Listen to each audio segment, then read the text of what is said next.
Okay, welcome back again to my YouTube channel. If you haven't yet subscribed, please kindly press the red button and subscribe.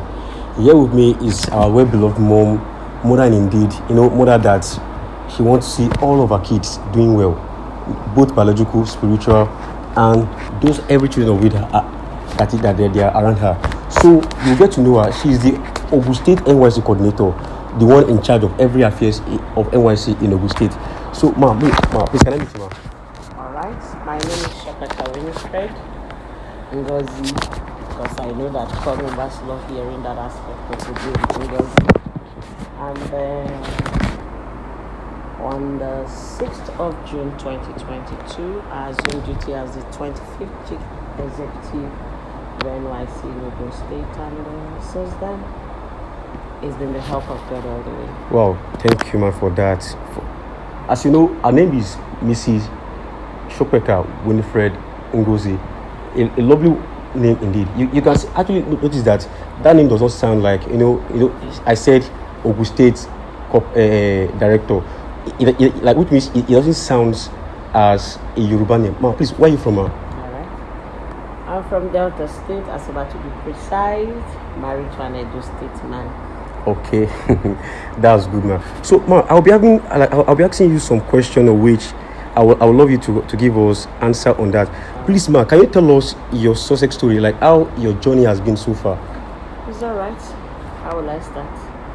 I started live on a very interesting note. I happen to be the first of 7 children. Wow. So you'll be sure that when I was born, it was so much celebration and joy being the first child. The earliest thing I remember about myself, I was sickly, very sickly, was always having convulsion. So education-wise, I struggled. But thank God I have a mother who believes in speaking into the life of her children. And she will always say, Ngozi, you're better than this. And I kept moving to find out that better me. At age 10, as a young Catholic child, then it was my first Holy Communion. And then my mom said, as you receive the body and blood of Jesus today, just tell Jesus that you don't want to be sick again. Wow. And I acted as she told me, and interestingly, that was the end of sicknesses, as it were, because I was always taking ill. But it took the next 7 years for me to really fully recover, because you know what convulsion does to a child.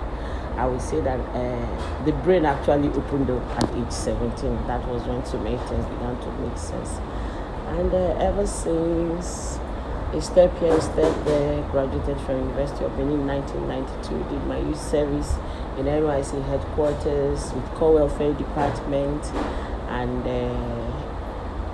3 years after youth service, got married, mother of 4 children, served in different capacities all over. And one woman that NYSC has really moved around. Headquarters to Kaduna, America ground, went to Niger State. I was just posted there just 1 year. Lagos, Osun, back to Lagos, headquarters, Osun, and now in Ogun State. So I've really moved around. North and west. Wow, that's really good, man. So this is another question, ma'am. As a woman, how have you been able to combine? You said you're married and and God has blessed you with 4 children. So how are you able to combine work and family? During this NYSC period now, your family, they will not have access to you. So how are you able to combine your work and your family? It's a game of balance. If you are an NYSC wife or husband, let me put it this way, you must know that if you understand the language, you know that your family is your primary assignment, and the NYSC is the secondary assignment. So you pay attention to your family. When you are there, you're 100% there. During orientation, the family understands that these 3 weeks, mom or dad will not be there. And because you know the nature of your work, you speak into the life of the children, you discuss a lot with them. Thank God for technology now.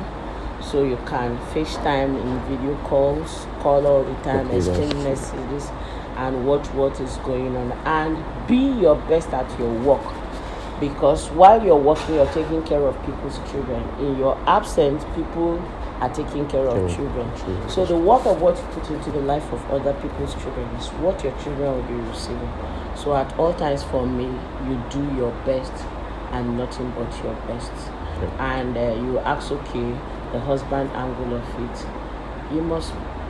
My husband is a very understanding person, and he's one person that prays for my success at work. So when the time permits, we see, and we're together as a family.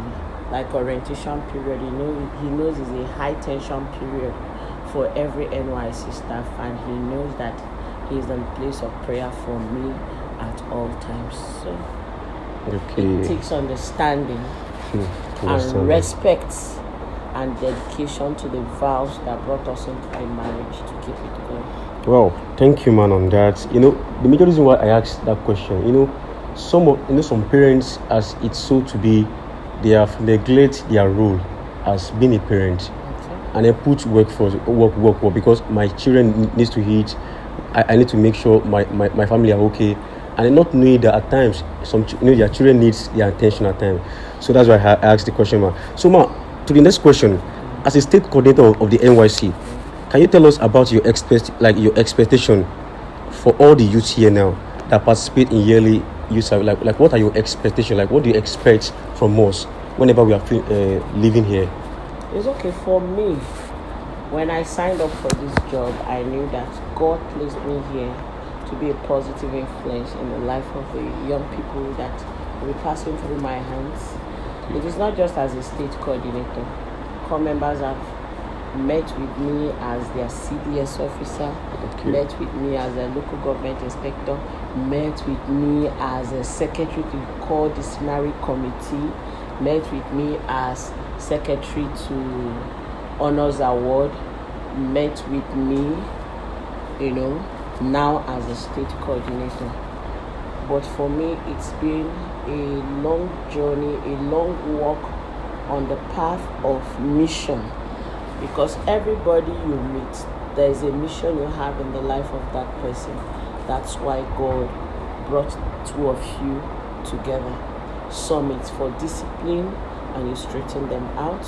Some is for direction, you counsel and they get better. Some it is through you, they will get to where they are going to. So where their hands cannot reach, so they can stand on your shoulder and they can get it, or you stretch and get it for them. So for me, this work is like a mission field where people's needs are expected to be met and they leave this place better than they left. Let me give you an example. When I was made state coordinator October 2021, and my first posting was to Ogun State, I began to articulate the things that I'll have my core members declare, because the first place of mentoring starts from camp. So that was where we came out with a slogan, I will enjoy responsibly. So what you're seeing here in this camp started October 2021 in Ogun State. Then we have our commitment, our commitment we all know, on no account will I make anyone go to bed miserably. We come from various backgrounds and we have to stay together for 21 days, and to ensure that we don't fight ourselves in the hostel. We say that every morning and it helps us to love on ourselves better. Then we have our affirmation. People are various stages of different battles. You have some young ladies that don't believe they are beautiful enough, they are good enough. They just talk down on themselves. But you come out every day, you declare, I am loved, I am cherished, I am beautiful, I am strong, I am unbreakable by design. You begin to see yourself become what you say every day. And we take our families on. So I'm one person who believes deeply in using words to shape life. So when my core members come together from orientation, what do? We start it in earnest, and it has helped us. There are times I enter mosque like this, I just hear somebody say I'm loved. I just turn, I smile. I ask, is it your shoe or Ogun? It's beautiful. to have those things. And when they are passing out, calls that you receive, Mama, I did well, I was retained. Like the people that just finished youth service, I got so many calls. In fact, so many of them in Osun State didn't even know I was not there. So they were looking for their state coordinator that they knew on passing out day. And they did, collective call, and everybody was shouting, I love you, Pieces, I love you, Scatter.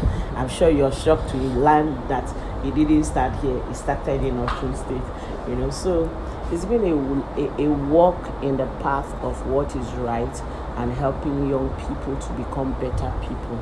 Because if we raise excellent young people, we're sure that when they come into leadership, they will do excellently well. That is what my mission is all about on this walk. And do what the NYSC says to. Well, thank you, Ma. Even I'm also from Osun State, to be precise, and I school in Oshubo. That's Osun State University. That's good, Ma. I really love that, Ma. You shape your word with what you say. Whatever you want to be in life, you start saying it out. They always say your confession is your possession. So you can learn that from her now. So, Ma, the next question is, what are your hope for us? Like, what are you expecting from us as a core member? All right.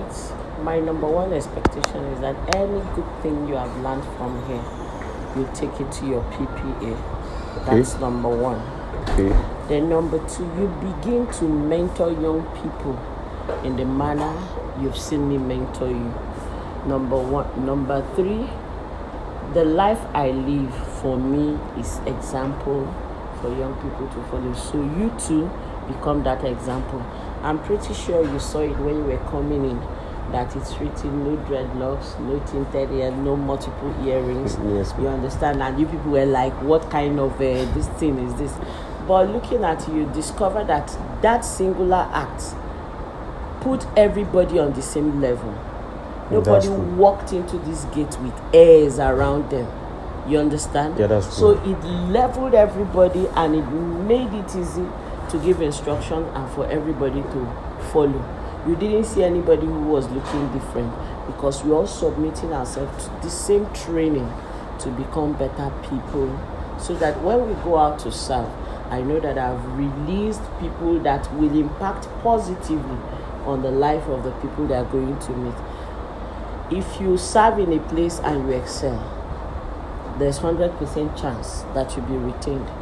But if you're the one that they cannot even wait for youth service to finish, you know that you have not done well. So my expectation is that whatever you have learned here, go out there and be better than what you came in with. So as you can see now, based on what she said, this is a motivation for us to encourage us to do better.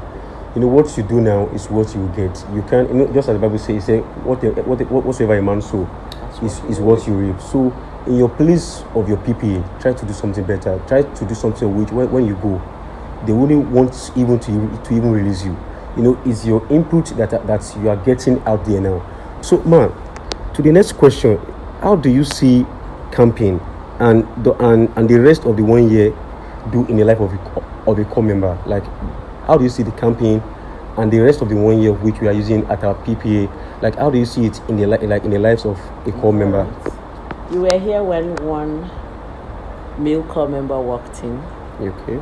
You saw him. Yes, ma'am. He came to deliver lunch, and I asked the question, what was the experience? He said when he came, he was not really into it, and now he is enjoying every bit of it. I said, oh, so how?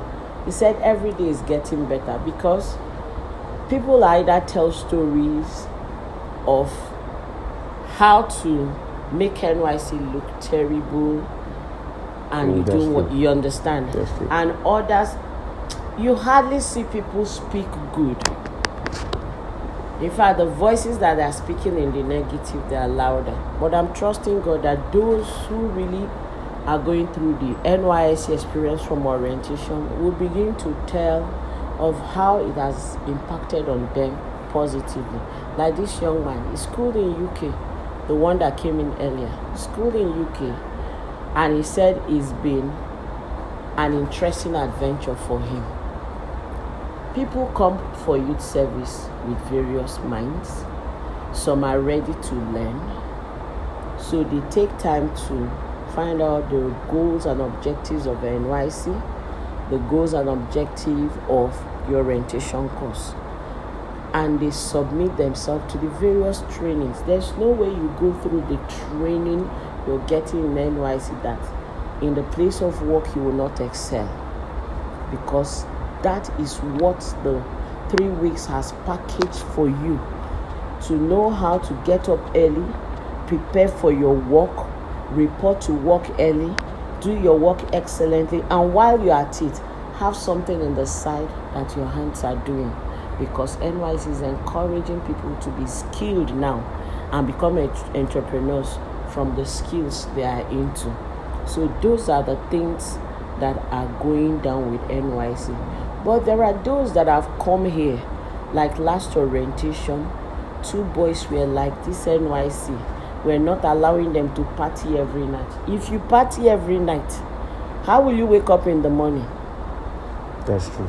So those are the issues. So people come with various understanding. Is a place to let loose. For goodness sake, this is not Big Brother house. This is NYSC. You're being trained to serve your nation. So you must submit yourself to that training. So anyone who settles down, goes through all the lectures, go through Said training, there's no way you go out there and you not make your mark. Let me share a short story with you. I signed a letter of commendation for a young girl from Rivers State who was posted here to serve. The principal wrote that they were willing to retain her, but she said she wants to go back to her home state. You want to know what that young woman did? She identified those that are slow learners in the junior secondary of that school. Okay. And started giving extra lessons to those ones. And that parents were amazed. What did she do differently? She saw they were struggling and stepped in to help them to resolve the challenge of struggles academically. And those children became better. And parents were amazed at it. Then those that are preparing for external exams, she motivated others. Let us do more so that these children will do well. That's all we're asking from you. And there's nothing as satisfying as helping the life of another person to become better.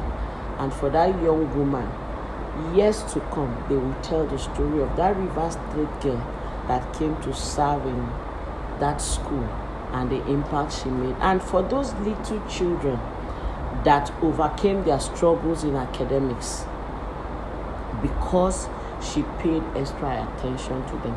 Others were there in that same school, but they didn't see need to do that.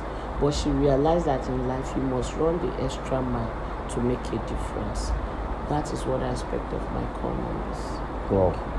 Even so far, with these 3 weeks of campaign of which you are going through, one of the things which I notice about myself is the ability, majority of all, we don't let the ability of waking up early. I'm a kind of person that I don't believe that I can wake up early. But right now, nobody has to wake me up to actually wake up early. NYSC has taught you. With that, as a medical student, I've learned something that whatever you do within 21 days, it becomes part and parcel of it. So for those of you that have been seeing this, firstly, I see this thing as a punishment on my own side before. Initially, but right now it's not punishment. At least, because it has actually really been imbibing something that we can do better. Like one of the things which she usually say that usually motivates me is that, see this place as a ground of which you are molding you for what you are expected to be out there. Like the case she usually makes use of a diamond and a coal, that same properties make up them, but what they turn out to be is different. So it's due to the fact that the way they accept diamond has submitted itself to pressure, and it has become a precious stone. And coal is just there, still considering. Okay, thank you, ma. So moving on to the next question. As a woman, has there been any challenges of which you are faced with in your career? Absolutely not. Because in life, You show yourself who you are, everybody believes you. So I've always been this Winifred that does what management says do. Okay. So the issues of no, never had that. Okay. Never. The major reason why I asked the question, we have some ladies of which they are always being determined by their gender. They don't want to achieve him or go higher or be a career woman based on the fact that I'm a lady, I'm a woman, stuff like that. That's what. No limitations. You fly as high as you want. You want to fly, provided you have a spouse that is supportive of what you're doing. Okay. So second to the last question, ma, can you tell us how we can be able to stand strong and stand for the truth always, wherever we find ourselves? Show yourself, remain yourself, don't deviate. You remember the RCC that I taught you people when you came. Take responsibility for yourself. So if you're failing by yourself. Nobody made you fail. Make sure that you keep building capacity, becoming better at what you're doing, and being the best at it, so that you remain relevant. And number 3, in the place of character and conduct, be above and beyond reproach. Wow. We have all listened the RC, be yourself, take responsibility. Your character also determines who you be. Yeah. And then with that determines your altitude and your commitment. Yeah. So the last question, ma, please can you advise us, and most especially the ladies and we the men, men are not excluded. Can you advise us on how to become a better person, becoming a better person in our career, in whatever places we find ourselves? It's all right. I will put it this way: know yourself, know your God. When you know yourself, you know your God, you're halfway there. Then what are the things you're passionate about? I've always been a talker. So a time came in my life I had to define what will be the content of my talks. Should it be gossiping, or should it be targeted at meeting needs and mending lives? So I chose that path that will bring glory to God. So what are you passionate about? Some people are passionate about helping the poor. You see that at all times. They will always identify somebody who has a need. That's and true. They will run the extra mile to meet that need. For the young woman I spoke of, she realized that I can tell you that she's somebody in the Ministry of Health, somebody who knows how to help others. And what did she do? She identified the struggles of those young people, that if nobody pays attention to it, they will live life on a deficit, and she stepped in. So for every young person who wants to make his or her mark in life, you must know who you are, know your God, and know what you have to do here. And that thing you have to do will come from your passion. You understand? Yes, ma'am. There are people that are excellent in cooking, and it's true. And maybe somebody is sick, just take that soup bowl to the person, or a helping hand. A woman just put to bed, you go help to wash up laundry and all that. You have done so much. So you must at all times, 1, know who you are, know your God, know your giftings, and use that gifting to serve humanity. That is when you are living the life that will satisfy the heart of God who created you. Okay. Thank you, ma. God bless you, and God keep on giving you more wisdom on how to control us better, to achieve a greater I don't purpose. control you. Okay, guide I us. inspire you. Okay, inspire. No problem, man. God bless you on that. Bless You know, one of the things that actually pushed me forward on saying that, okay, let me have an interview section with you. I noticed that how can a woman be able to oversee more than 1,008 human being here, and to be able to lead us? And what actually inspired me the most, as if I did in church, I was like, wow. So she still have time for God. In advice for we the younger generation, to say know your God. And I could remember there's a Bible verse that says in the book of Daniel chapter 9 verse 32 that says, those who know their gods they shall be strong and do exploits. So which means until you know your God, that's when you can find your purpose. Just like today's Sunday school. Yeah. You have to know your God first. In your knowing your God, then you find purpose. Whatever thing of which you want to become in life, firstly find that which is God, and every other thing will be added unto you. So thank you, man. Thank you for honoring this small boy. And literally, she's a mother, and you have actually had another son today now. So thank you, man, for that. And I really love you, man. Thank you for your inspiration, for your encouragement, for everything you've been doing for us. And I pray God will bless you and your children. They will become great, better than what you expect of them in the name of Jesus Christ. And your family, God will put you guys together for better and better in Jesus' name. And you'll see you succeeding in life. Certainly. My children are making waves all over. That was good. It must be, because what you sow is what I reap. Thank you, man. Thank you, guys. And if you haven't yet subscribed, please kindly subscribe. And you expect more. And I love you, man. Thank you, man. God bless you. Love you, Tata.